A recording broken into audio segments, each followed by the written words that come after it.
Ilang miyembro ng Philippine contingent sa Myanmar ibinahagi ang mga aral at karanasan sa pagresponde matapos ang 7.7 magnitude na lindol. May balitang pambansa si Jumalin Doctolero ng PIA-NCR.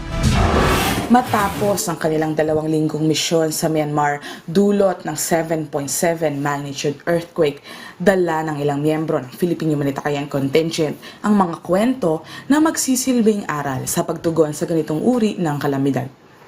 Ayon kay Lieutenant Colonel Erwin Diploma na nagsilbing Philippine Interagency Humanitarian Contingent Commander, kailangan maging proactive ang mga bansa sa pagtugon sa mga sakuna dahil wala itong pinipiling panahon. Have to rise up with the challenge na kailangan po maging proactive po kasi tayo in fighting disaster. Na-experience ko po to, even the richest country na Turkey, pagka dinevastate ka na isang wala tayong laban sa disaster.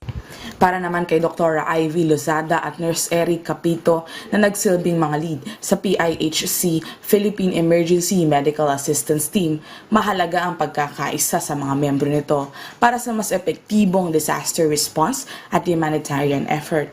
We always do a group hug para po united yung team. Dapat lahat ng members are team players. Dapat kind tayo to one another because malayo tayo sa comfort zone Malayo tayo sa family natin. Ang PIHC ay binubuo ng mga miyembro mula sa Office of Civil Defense, Philippine Air Force, Philippine Army, Department of Health, Philippine Emergency Medical Assistance Team, MMDA, Bureau of Fire Protection, Department of Environment and Natural Resources at ibang mga institusyon. Ang unang grupo ng contingent ay umalis patungong Myanmar noong April 1, habang ang ikalawang grupo ay sumunod noong April 2. Mahigit sa 3,000 katao naman ang naiulat na nasawi sa malakas na lindol, kabilang 2 Pilipino, habang 2 pang Pilipino ang patuloy na pinaghahanap. Mula sa Philippine Information Agency National Capital Region, Jumalin Doctolero, Balitang Pambansa.